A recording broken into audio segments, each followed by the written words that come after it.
February 14th, 1981.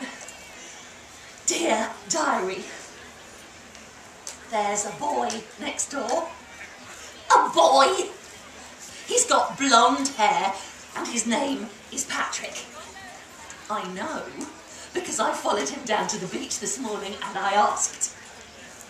He's 12, a year older than me.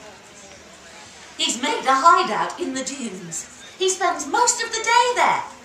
I asked him if he wanted to swim with me. He said no. He thinks water is for fish and stupid people.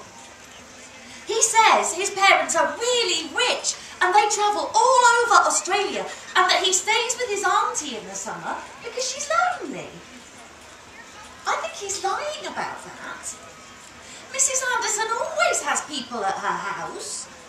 I heard Mum say she's a swinger. Ever since I've known Mrs. Anderson, and that's ever since I can remember, I've never seen her swing in her yard. Today, I made a Valentine's card for Dad. It's in the shape of a heart with seashells and sand sprinkled on it. I made one for Patrick too, but I didn't give it to him. I hope he doesn't go home very soon. February 14th, 1982. Dear Diary, it's 9:30 at night. I was meant to be asleep ages ago.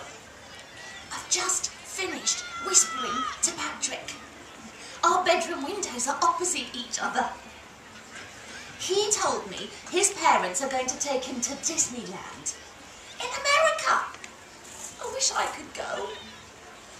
Yesterday, we spent the day down at the rock pools. He swims like Gus, our Labrador. He splashed me when I said so. I tried to show him the right way, but he swore at me, so I punched him in the face. Mrs. Anderson sunbathed topless again today. Mum calls her an overripe melon. She thinks it is not healthy for us kids to see. Dad always complains about his eyes when she does it. He says they feel like they're being clawed at by crows. I gave Patrick the heart-shaped candies I bought him. He didn't really like them. But he let me hold his hand when we ran down the dunes. I promised Patrick I'd write to him when he goes home. That made him smile. But he wouldn't promise he'd write back. February 14th, 1983.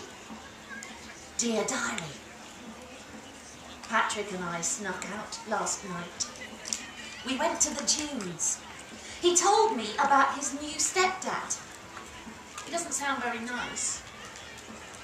Every summer, Patrick usually complains that he can't wait to leave the beach. Tonight, he held my hand and said he wished he could stay with me in the dunes forever. I thought I saw a tear on his cheek, but I didn't say anything. We sat and watched the sea, listened to the gushing of the waves in the night. We stayed there till light started to peek over the end of the sea and the gulls started to cry, "Good morning." He kissed me on the lips when he said goodbye. I think I love him. Patrick. Patrick. Patrick forever. February 14th, 1984. Dear Diary, I heard Mum tell Mrs. Anderson how they have to give us the talk. As far as I'm concerned, Mum can stick her talk up her arse. She caught me and Patrick kissing yesterday in my room. Now, my door has to be wide open when he's around. I hate it. I'm 14, not 10. At least we can still sneak out at night. She'd go ballistic if she knew about that. Patrick has a ponytail now. He thinks it makes him look like a surfer.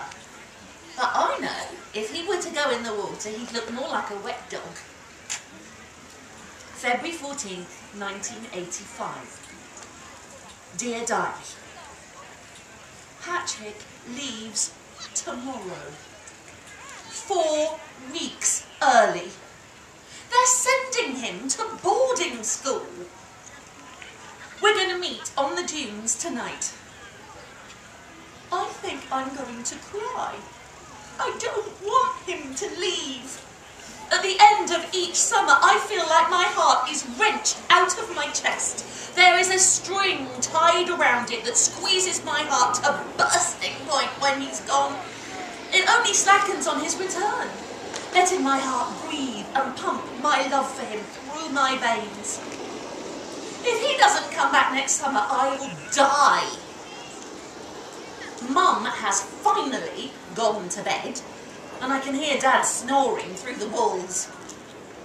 I'm going to go and see Patrick now. Will this be the last time? February 14th, 2013. Dear Diary, I found you today while clearing out my parents' home. You were in a cardboard box filled with stuff from my past.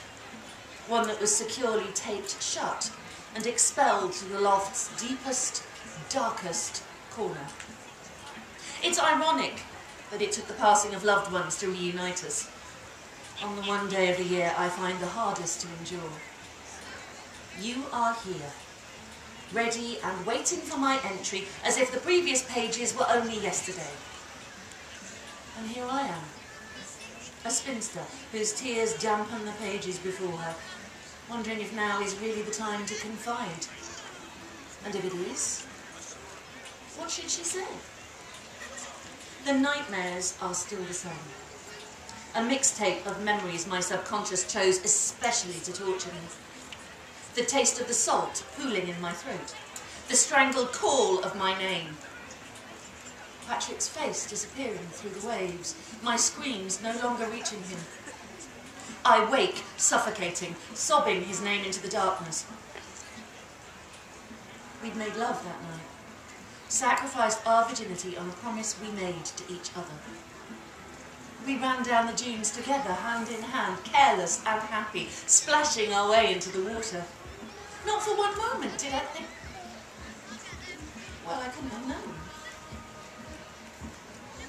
What's important is that I've stayed true to our promise. I've tasted the sweetness of love, and although my time with it was so short, I've never loved another. Patrick was, and always will be, my one and only Valentine.